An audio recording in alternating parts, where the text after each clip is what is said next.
Hello, and welcome to the Sarina Jain Show. I'm Sarina Jain.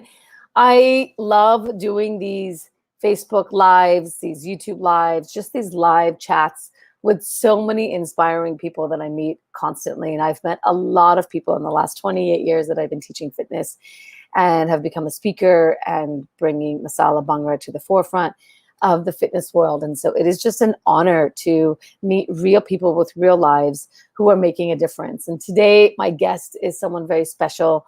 Her name is Mimi Stella. And I just got up this morning. I thought Mimi Stella got her groove back. Literally so. Mimi Stella got her groove back. And her story is very inspiring.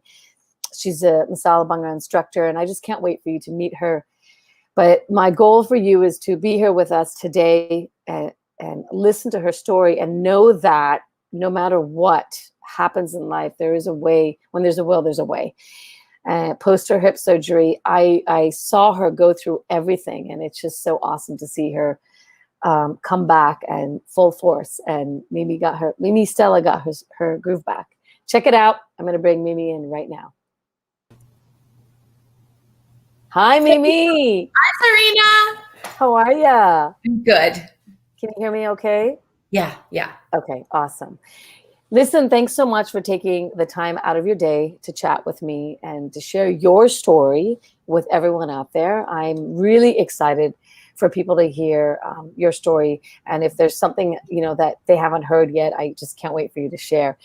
You and I have known each other for a really long time. I've called you on many occasions to ask your opinion. I value your opinion. I value your outlook on many things. And so I just want to tell you that you're amazing. And thank you for inspiring me constantly to keep going. Oh, thank you. I'm honored to be here, I must say. So you have a really fascinating story. And in fact, I what I know is what I can share, but you probably have far more to share. And I probably am going to find out some new facts about you. And for everyone out there that's chiming in, please, chime in, ask your questions, share your thoughts. Would love to hear from you. I met you many years ago when you started doing Masala Bhangra, the World Dance shows with us. Right. And you had shared with me that you saw us perform, and that was just a whole nother world. And I want you to share that with us. But how did you get into fitness? You teach fitness today, and you inspire so many people to get up and move, and your personality is warm and entertaining and funny and all of those things. How do you combine all of that in a class and yet sweat it out? So the good thing for me is anybody who knows me knows that I really hate fitness. Okay. So if you told me that I had to, walk on a treadmill for an hour every day, I would be like, oh, it's torture. But if you told me that I could be in a movement, in any class that involved movement and get a cardio effect out of that, while at the same time, working on just different muscle groups, I'd be like, I'm all in. And, so what I didn't realize was that before I got into fitness, I was actually an athlete, right? But, as a dancer, we sometimes don't put those two titles together. But we really are. As dancers, we're athletes. So I would have never called myself a fitness person, but it fell into your lap. Yeah, it just kind of fell into my lap. And that opportunity happened because dance in different forms and from different cultures was coming more and more into mainstream. And so that gave me an outlet and a place to put my energy and then share it with other people. So yes, I am a fitness. Well, you teach right now, right? Currently, you do teach classes virtually as well as in person. I do, yeah. So all during COVID, I have been teaching at the studio. I'll give them a shout out, Viva Z. And I didn't have any problems teaching virtually because I was like, camera, I'm there. Not a problem. So, and that and I know other people have said this, but that saved me during COVID. It just, because I was able to physically go to the studio, but be alone in the studio. So I wasn't doing it out of my house. And we, had and still have a very good setup. As we went along, we learned more, the studio learned more about audio and lighting and all that kind of stuff. So it gave me a place to go 2 times a week, because we were all in our houses. Yeah, I know. 24/7. So, I had that space. I had that hour twice a day. And people have said to me that have been on the Zoom with me that I saved myself. And then I helped other people because they had a place to go and tune into as well. No, that speaks very loudly to me. Not only did I save myself personally, and then I also, I hear it from my students. It took me a while to go to the virtual land. Yeah, it's not so easy to cross over. Yeah, it took me a while to go to the virtual land. I love it now. Yeah, and thank God it's kept me alive. I went from 9 classes and traveling around the world down to 1 virtual class, and for a year and a half. That's just insane. So thank God for the virtual component to things like offering Masala Bhangra to students. And so, I know you have a very strong following, and they follow you everywhere you go. And you have a very easy way of teaching. We've actually heard from some of your students that we love Mimi. I love the way she teaches. She's super funny, and she just breaks it down. She makes it so much fun, and it's accessible. And I think that's so important as an instructor to deliver those elements. Otherwise, what's the point of teaching? Yeah, what's the point of teaching? And I teach the way I want to be taught. So I think that's, I've been a student and continue to be a student because while I'm teaching, I'm still taking other people's classes, because I feel like there's always more that there's always more that we can learn. So I think about myself, put myself in the shoes of the student, and how are they feeling? Is this too difficult? Is this, I try to put myself in their shoes. So I teach the way I would like to be taught. And even in my fitness classes, where I don't, where the format is, you keep going, you keep going, you keep going. If I see that people are struggling, I'm like, we're going to break this down. Right. Yeah, because if people get frustrated, then they don't want to come back. Absolutely. Yeah. So so I try to accommodate people when I remember, whenever you would pop in, you would never tell me, hey, I'm coming to your class Monday night. You would just pop in, and it was always a delight. First of all, you're a Masala Bhangra instructor. So of course I'm very proud of that. And then, whenever you would pop into classes, whenever instructors pop into my classes, it brings me so much joy, because I know that they love it and that they want to get, a sweat out of it. It's obviously fun to do, but then you take that back and you give it to your students as well. Every time I come to class, your class or anybody's classes, as a student, I bring so much back into my own classes. So, because I feel like as instructors, if we're just teaching, you get into a rut, because you're not allowing yourself to see new things or learn new moves or hear new music. And so I always feel that I become a better instructor by being a student. Totally. I agree.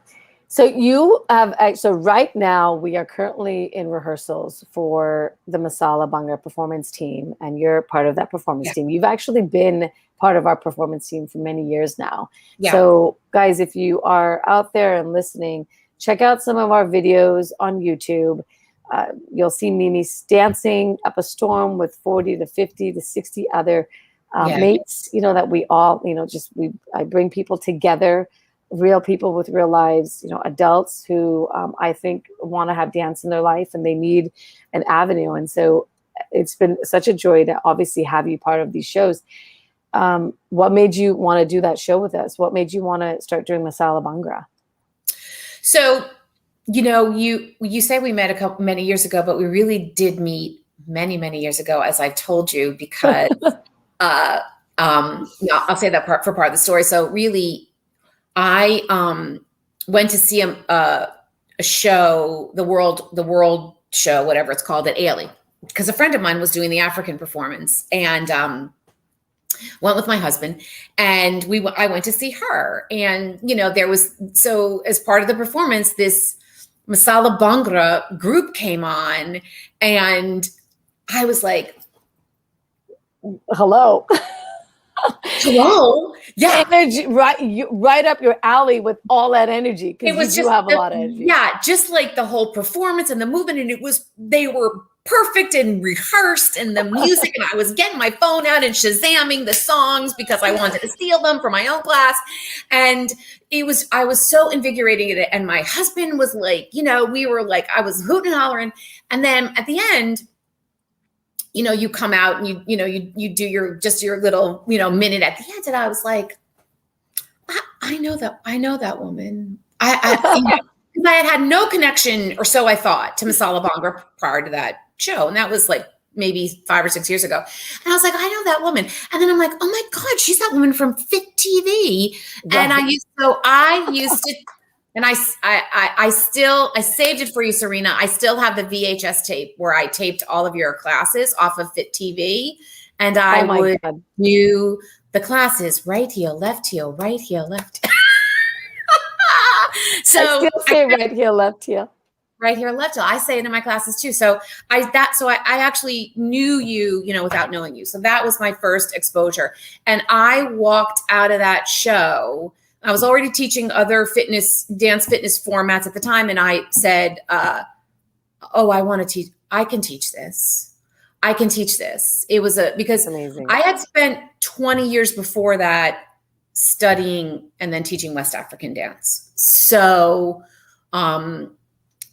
learning that art form, learning that cultural form, learning those dances had opened my world, into just this place to go with other cultures, right? Sure, but that kind of gave me, a big fundamentals that I could hear the beats. It became very natural, very, very natural to me. So after that Masala Bhangra show, I was like, I can teach this.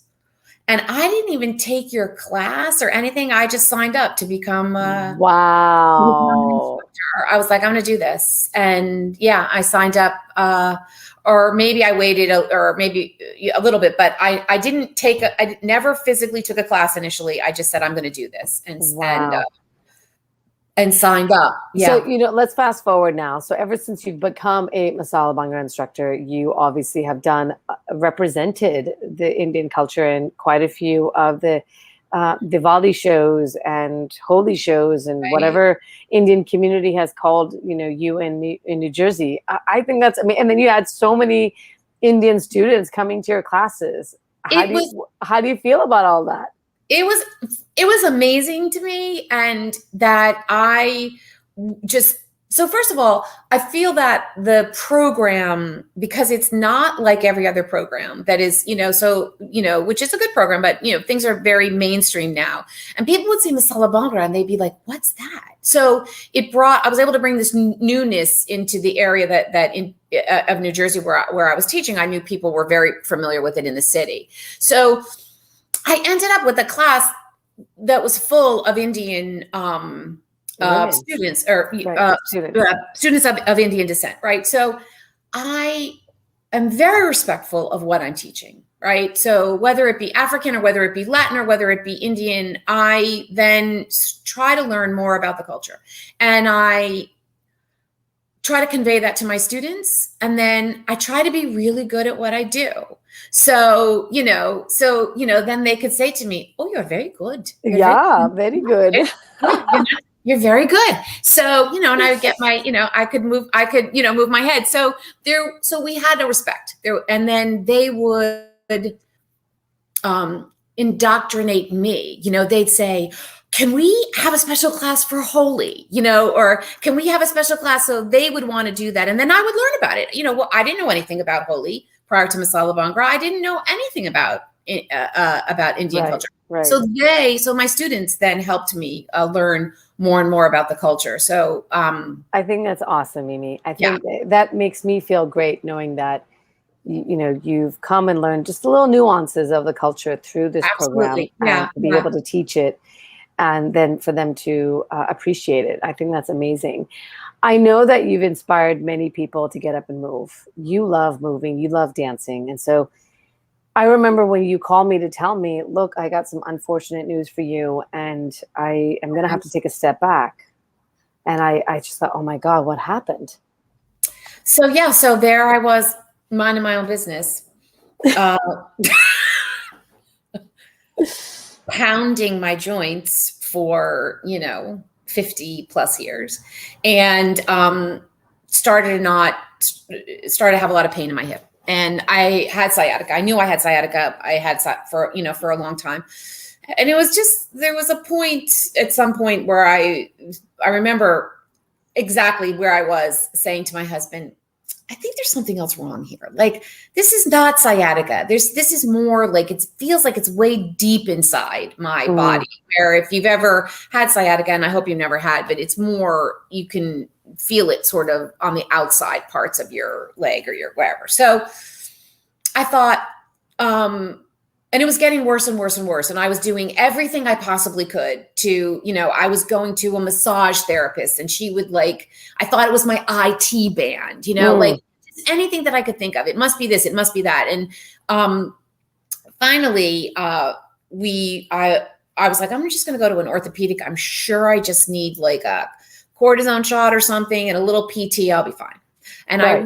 I researched, because I wanted an orthopedic who would understand what I did. Like, yes, I sit behind a desk, 9 hours a day. I have a full-time job that is not in the dance and fitness world. But I needed for this doctor to know what was important to me. Like, I've always said, I don't know how I can survive if I'm not moving, if I'm not dancing, if I'm not whatever. Right. So anyway, I go I found an orthopedic in the city who was, the staff orthopedic for ALE and ABT. And so anyway, I get an exam.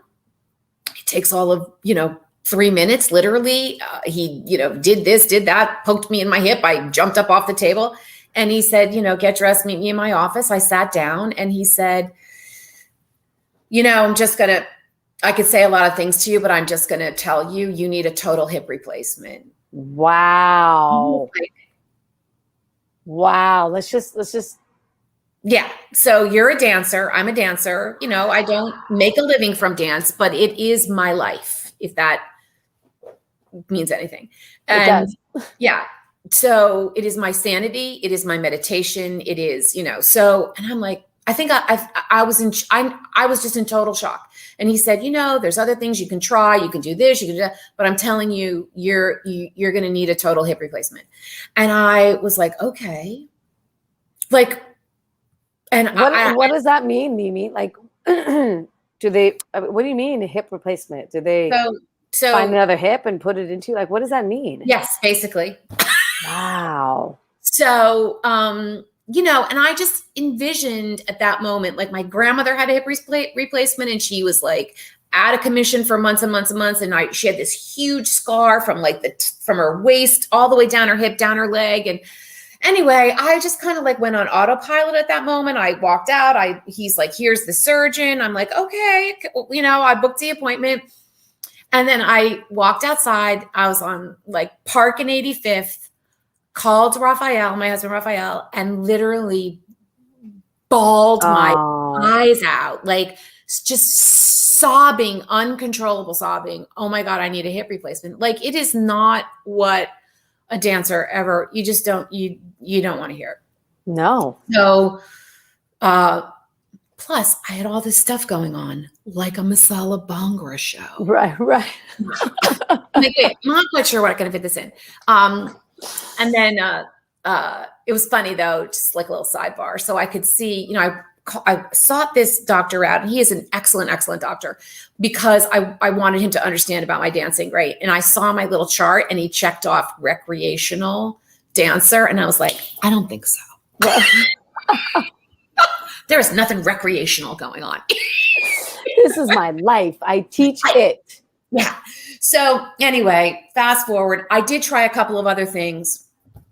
I did get a cortisone shot. I tried, and I said to the surgeon, fantastic surgeon, here's the thing. I've got a show and we're going to Spain. My husband and I have planned this vacation. I just need to get through those two things. So I got a cortisone shot. I started physical therapy.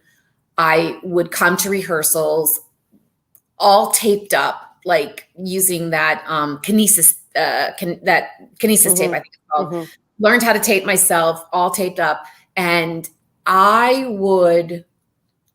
don't know if you remember this, but I was in so much pain that in one rehearsal, I walked up to you and I just sobbed. And I was like, I have to go. Like, and there were nights after rehearsal that I don't even know how I got home. Like, I still had to get to Penn Station, and I don't even know how I got home. And my husband would be like, hello. And why are you doing this? And I was like, because I committed. I mean, let's just take a pause there for a second. I do remember that moment where you did come up to me and say, I am in such pain. I do remember that. And I remember you telling me that you are in pain, and no one can, I can only sympathize. I can only try to understand. I'm not in your shoes. So to the level and the gravity of the pain, one can only understand. So, that moment when you did break down, I'm like, oh my God, what can I do? And I remember you said, just nothing. I just need to go. And you were so funny about it that my gosh, she's in so much pain, yet she finds humor to make herself laugh, because what else are you going to do? What else are you going to do? What else are you going to do?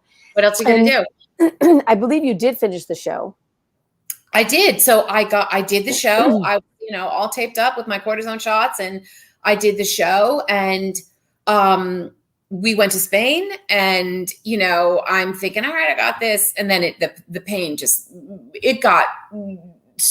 it got so bad that I couldn't walk a block anymore. So I'm like, okay, let's do this surgery. So I'm going to have this surgery. I was 56, which is young, quote unquote, young for hip replacement. And I learned a lot about hip replacements. I watched, copious videos. I didn't watch the surgery because I can't do that, but I read a lot of dancer blogs, right? So I found all these blogs about dancers that have had hip surgery, and, they dance with ABT, and they dance with New York City Ballet, and they dance here, and they had the surgery. And then 8 weeks later, they performed, the Nutcracker area, and I'm like, okay, I got this. The surgery was very, successful. I had it done in the city. And so basically, not to get graphic, but what they do is they went in through the front of my hip. So for anybody who's out there listening, if you ever have to have a hip replacement, I highly recommend the anterior approach. Because I only have a scar about this big. Lovely. And they saw out your part of your femur bone. Wow. And that socket. So in your hip joint, you have that ball and socket, right? So they they cut off the top part of the bone and the socket. They just cut that off, and they put in a titanium replacement, and then they recap the inside of the socket. And so now you have a new sort of socket, and you have a new ball joint, and they literally put it into the existing bone, and it sort of fuses together. And I walked out of the hospital the next day and walked up 2 flights of stairs to come home. And literally, except for right after post-surgery, where I was in some pain, I have not had any pain since. And it'll be. Yeah, and my it's 3 years next week. So right now, do you have a titanium rod in you? I do. Oh, so in 3rd year, yeah. So a woman made of steel, literally. Bionic woman. So So I did it. So I didn't have any choice. I couldn't live with that amount of pain. And, so now, how long the surgery took? You're saying 2 days. 1 day. What was the post-recovery time? And did you So, go, what was the emotional stuff you were going through? so, you know, it, just the psychological thing of, oh my God, I had to have this done, right? It was a lot. And, you know, again, remember, I'm reading all these blogs and about, you know, recoveries and people. And I had to go to physical therapy. So one of the things they tell you when you have a hip replaced is that one of the possible side effects is that your one leg ends up being shorter than the other. Mm. And maybe a week after my surgery, I mean, from the day that I got out of the bed, and if you think about putting 2 feet on the floor, right? My one foot, I think it was my non-surgical leg, I could only put on the floor. I could only put the ball of my foot on the floor. Wow. So my legs were clearly a different length. And about a week in, like I would lie in bed and I could see that my feet were not, like my one leg was longer than the other. And I literally lost my mind. Like I just sobbed and sobbed and sobbed. And I was like, my legs are a different length. Why did I do this? You know, I'm never going to be able to dance again. And, you know, it was awful. It was awful.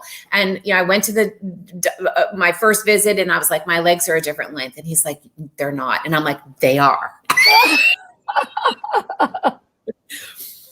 And he was like, no, they're not. Trust me. And I'm like, no, they are. And oh my God.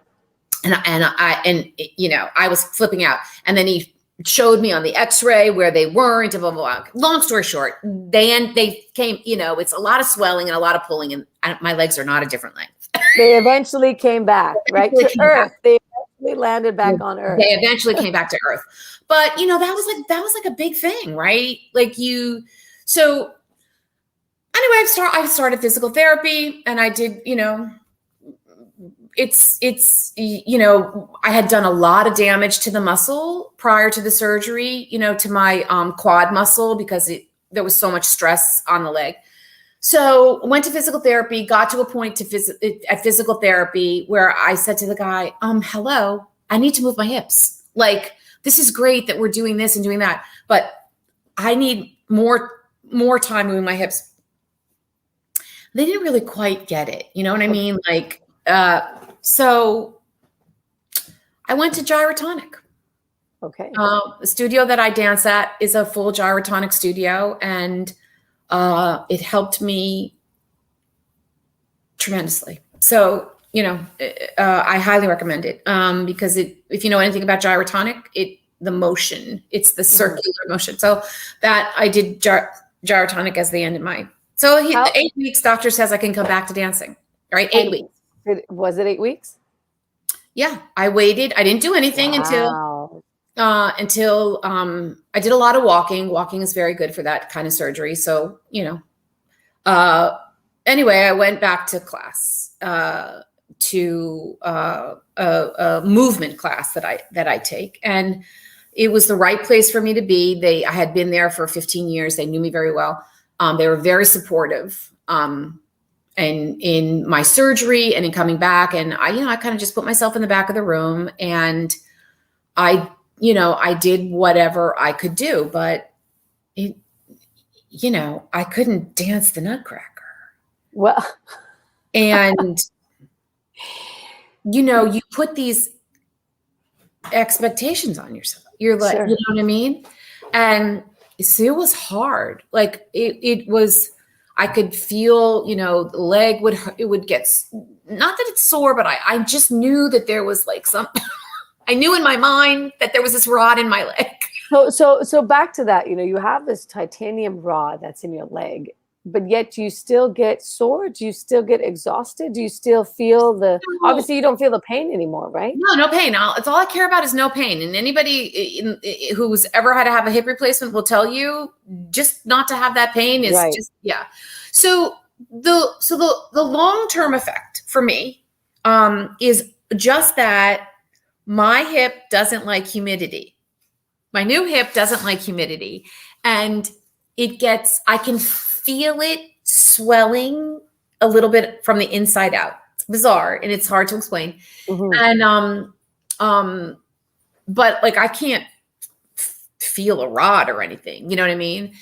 And my balance has never quite been the same since. Now, if I worked at it a little more, it would probably get better. Sure. But my balance has not been great. And, you know, I did really, that quad muscle, you know, took a big beating during that whole time. So it, like, even last night in our rehearsal, like my muscle just seizes up. But that's the only side effect. And, you know, so, you know, what I'm hearing you say with everything that you're talking about, right? Post hip surgery, you go through an emotional state of being. total. And I'm curious to know, you know, it sounds to me like you had this thought process of, I'm absolutely getting back to dancing, no matter what. There was no question. There was no question about it. But there was no question about it. But did you ever go through a state of, oh my God, what if I cannot dance again? What if that ever happens? Or does that even?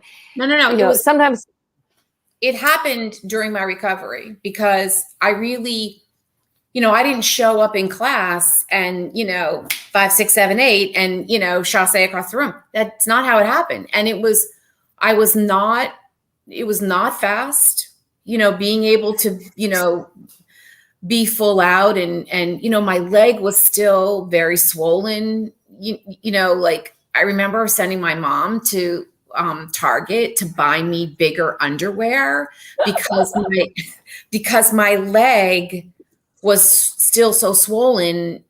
I couldn't fit. It was like my existing size underwear was too tight. Right. You know, right. So if only that was the excuse now. So Sarina, I think I was about maybe 6 months or so, or 5 months or so post surgery, and I was went to a fundraiser, a benefit. It was where I would normally have taught, and they were like, "Oh, do you want to teach?" And I'm like, "No, I'm just going to come," you know. And I stood in the back and I struggled. And I came home and I was like, I'm never going to dance again. I can't, Wow. I don't think I'm ever going to be back. I don't think I'm ever going to be back. I could cry just thinking about it because I just remember that because I just was I couldn't do it. I had no stamina. I would get, you know, and I just everything was harder and my balance, and so, there was an African class, Ron Brown of Evidence Dance Company, who does a lot of master classes at Ailey, was having a master class, and his base is he is rooted in West African. And I went and I took the class with my 2 friends, and like halfway through the class, my body just said, "And now you're home." Oh. Now you're home. This is where you needed to be. You needed to come back to what my body was completely at home with. And it rooted you, right? It rooted you to be like, Just- okay, I'm ready now to go teach again. I'm ready to now put myself out there. I need to take a step back for myself. My body, I was fighting my body. I was, you know, like at some point I had to, you know, I was like, you read all these things about how fast people come back, and then you put those expectations on yourself. And A, I'm not 30 years old anymore. And B, it was a huge surgery, you know? Right. So sure. So I went to that class and I felt grounded again. And I was able to take the whole class, and it was, you know, like a 2-hour class. And I remember at the end of the class, I went up to Ron and I said, "Thank you. You healed me. You healed me." That is amazing. And at that moment I was like, okay, I'm back. And so I held a class. I hadn't been teaching, and I was like, I have to teach. I have to force myself to now do this. And I held a class, and it was I wanted to donate the money. So it was called more money, more mojo. Like I needed to get my mojo back. And so I taught a class, and when I got in front of the room and I taught, then I was home. I remember I saw that. It was a much longer process than I thought it was going to be. And, you know, so to anybody out there who's listening, don't use the things that you can find on the internet as support or as informational, but listen to your body. Don't put those expectations on yourself, because you're not like Sarina, or you're not like Susie, or you're not like Bob. You're not going to heal the same way. You're not going to move the same way.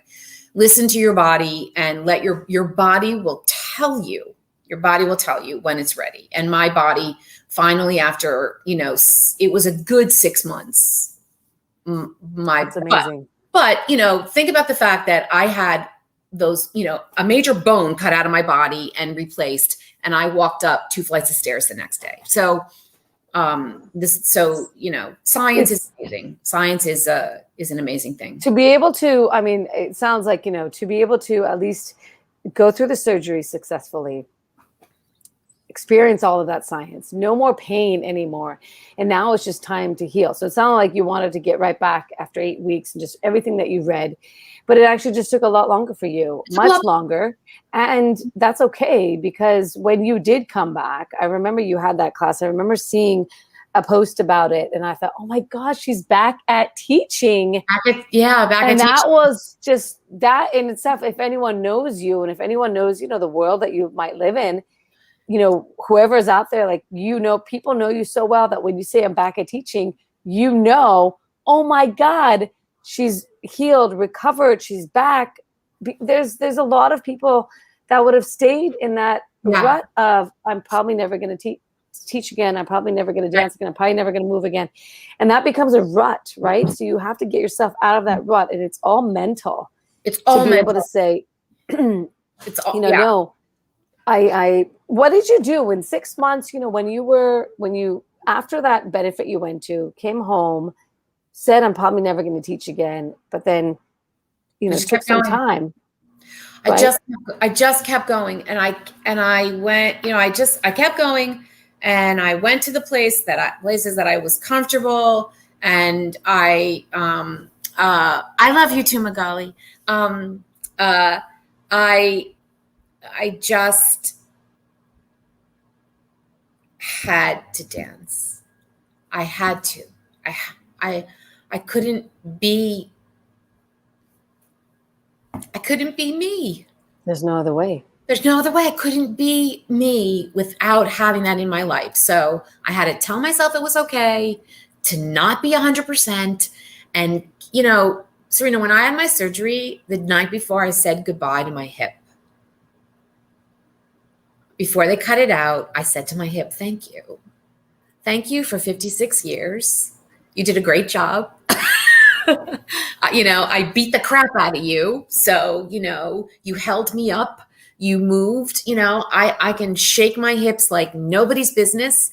And so thank you. Thank you for everything you did. I said goodbye to my hip. And I had to also to myself say to myself, you're going to do this. Stop putting all this pressure on yourself. Stop thinking that you have to be, performance ready, just because you read some blog that the head ballerina of the dance, whatever, performed. Like, stop it. Just stop it. And honestly, I had just a very supportive family and husband who, heard me sobbing, crying, and just kind of said it's going to be okay, and a supportive fitness and dance community too, who wanted me to come back and encouraged me to come. You got tears in my eyes. Yeah. You got tears when you said I said bye to my hip for so many years. It gave you that life, and now you have a new hip. Now I have a new hip, and it's allowed you to give you more life. Right? That's allowed me to keep my life, and it's allowed me to continue. And yeah, so it's been. It's literally my third. It'll be 3 years next week, and I'm back. I except for the balance issues that I get sometimes. I'm not like I'm going to fall over, but I can feel it, and when my muscle gets tired, it does it seizes up a little bit. But other than that, what did when you took some time for yourself, right? You said you did physical therapy and other movement-based elements to help you. Gyro. What in particular? How did gyro in particular help you? Gyrotonic helped me be sorry, not gyro, gyro. Yeah, because it mimics it mimics the movement, the natural movement of the body. And I went to a Studio 509. I'll give you a shout out too, in Maplewood, where I had danced for 15 years and occasionally taught, and did teach Masala Bhangra there. It was a safe space. And, so it was okay if, during some of the movement, I was very comfortable and very familiar with the people there. So I think that it wasn't only the gyrotonic itself, but it was the people that I went to do it with. Because, when I would get very nervous when she would, put my legs up in the straps with the weights, and you know what I mean? And she'd be like, you're going to be okay. You're going to be, so I needed that support system. And I needed to also be able to say, I don't want to do that. Right. I'm not ready for that. And to not have somebody say, you'll be fine. No, you have to, when people have a hesitation, you need to listen to them a little bit, allow them to just sort of deal with it. And on their own time, they'll come through. But especially post a hip replacement. I mean, especially. Yeah. I mean, it was just, listen, I don't ever want to do it again. Let's hope you don't have to. Yeah. So yeah, the right hip is good. I go back and I was like, and it was, by the way, it was arthritis. So it was arthritis. So, and my other hip seems to be fine. And, I subsequently became the hip whisperer, because it was like at all the studios, all of a sudden, everybody needed a hip replacement, and they were like, can so-and-so call you? Can so-and-so call you? Well, speaking of, can so-and-so call you? What would you say to someone out there who's listening right now, if they're going through any sort of surgery, whether it be hip surgery or whether it be, they're very passionate about, I'm very passionate about dance and fitness, and I'm very passionate about moving. I'm not a professional dancer. I remember I love recreational activities. I remember skiing, and I had a very bad accident many years ago, and I pulled out my hamstring, and it was the worst ever. And I, of course, cried and go through that emotional mess. I thought I would never be able to move. My entire career is over. And it was at that moment, I just told myself, all right, this is just God's way of saying to you, relax, calm down. That's right. You need to slow down a little bit, stay home for a little bit, be with your family. Right.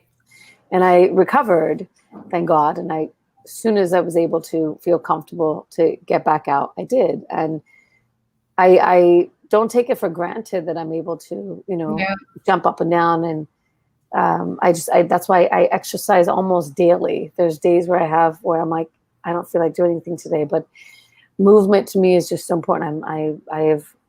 That's my calling. That's what I'm supposed to do. So for someone, who had surgery, who's going through right now, should they even go through hip surgery? All of this, those are all such big decisions. Right. So individualized. What motivation can you give someone out there right now that's listening? So, I'm not a doctor. I would just say, seek out a doctor that you feel really comfortable with. Don't suffer in silence. And if you are experiencing, some kind of pain, your body is telling you something's going on. As I said, for me, I was like, I don't think this is sciatica. My body was. So listen to your body and find out, what is happening. And then whatever choices you're making, do the homework, and I think it's so important to do the research, find out what other people's experience has been, find a doctor that you're a surgeon or whatever that is like good at what they do. Like I got my surgery in the city, and I'm not saying that I live in New Jersey. There's amazing surgeons and doctors in New Jersey, but I felt comfortable where I was, and I would just say, but also it's okay to feel bad. Like it's okay to cry, and it's okay to hate the pain and be frustrated by it. Like, you don't have to prove anything to anybody. You're answerable to yourself. I mean, obviously if you have a family and children, it comes with that, but you got to listen to your body, and you have to do what's right for you. And what I find in myself now post surgery is that I am okay with not, how can I phrase this? There are just things that I can't do. Not that I can't do now, but first of all, I'm going to be 60 in 2 months. So I see a physical change in my body. I listen, when we are 40 and we're doing what we do, we're invincible, right? And you're like, well, I'm not going to be like her, but at some point your body's like, listen, I'm gonna slow you down. You're just, and maybe mine was accelerated a little bit because of the surgery, but I'm not, so I feel I have my limitations. And, even last night in class, when we were doing that thing, I'm like, oh, we're hopping on one leg again. We're hopping on one leg. And you know what? I'm like, everybody around me is hopping on one leg. And I'm like, I'll hop when I can. And when I can't, I won't. And I'm enough of a professional to know how to fake it, but you have to be okay with that, right? You have to be like, I don't care if the person next to me is going to be like, oh my God, that woman next to me doesn't hop. Right. And I'm like, yeah, it's okay. Like, so I don't care. Like the biggest thing I've come out of it with, I'm here. I can do what I can. Whatever I can do, I will do really, really well. But I have my limitations, and I'm okay with it now. Like where before I would have danced through the pain. Do you understand what I'm saying? Right. Now I pay attention to that, and I listen to my body. But when I think about the fact that I did that show and 2 months later had that major surgery, and I was like, I'm committed to the show. Right. I'm like, I'm committed. Well, you did not look like you obviously had the best face on. You didn't, no one would have ever guessed. I hope it was such an amazing experience, because it was a great way to end and then go into surgery. And I know that was one of our best shows that we ever did. Oh my God, it was so good. Yeah. Well, all of our shows are good. But you did say something, that I take pride in. This is why I do adult workshops. This is why I do this, Mimi, is because people like yourself, that want to come in and still dance, but they're not able to jump up and down, but the next person might be able to kick their leg out a little bit higher or whatever. Yeah. That is okay. I'm okay with that. I'm not here to put a professional dance group together. I'm here to bring adults together to dance, and in the best way that you can, because there are too many places where we say, if you turn the wrong way, it's not good enough. And I'm like, it's okay. If you can try to turn the other way, if you're not able to, it's okay. The fact that you're here, and the fact that you've learned all this choreography, and the fact that, you're still moving, right, is, to me, if I can bring a safe space for you to be able to do that, why not? And that's why we have so many people come. I mean, I just love what I do. I love it. It's so diverse. I mean, there's everybody's there. There's different ages. There's, we get a couple of men, which is always good, in any kind of dance fitness program, right. Sometimes but it's like, it's just a space where it's like, just move and have fun. Exactly. I mean, and that you know as well as I do what anybody says about fitness. Find what you like to do. Right.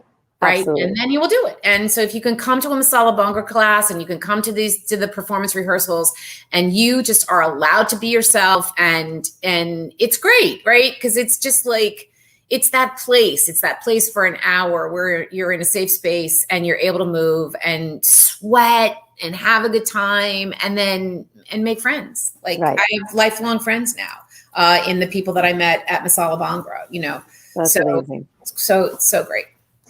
I wanted to ask you, if people want to get in touch with you and they want to ask you questions privately, if they want to reach out to you. And thank you for sharing your story. How do they reach out to you? So I'm on Facebook and Instagram. You can always DM me there. My catchy handle is mstella 140. Nothing exciting there. And mstella140@yahoo.com is my email. Oh, look, there it is up on the screen. So yeah, I'm teaching classes. I'm teaching virtually. I am hoping when the world rights its axis again later in the fall I've been doing a Masala Bhangra workshop once a month. So if you're interested, get in touch with me.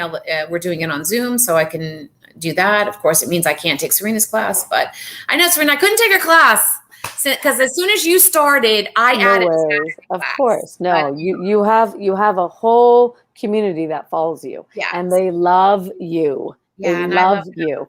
I love and that. So for sure, you need to do what you got to do. But you all, if you want to get in touch with Mimi, she's mstella140@yahoo.com, mstella140@yahoo.com.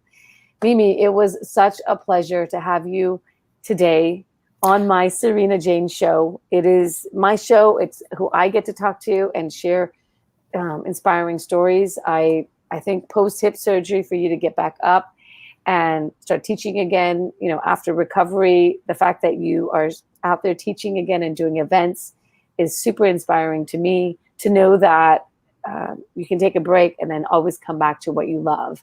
Yeah. It will never go away. Sarina, thank you for having me. Of course.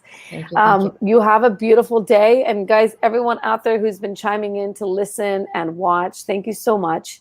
And I hope to hear from you guys. Please share your comments, your likes, and share this broadcast with your friends. There's always someone out there who does need to hear this from a real person. And I hope it inspires you in some way, shape, or form. Have a fantastic day, and I'll see you guys later. Bye. Thanks, everyone. Bye.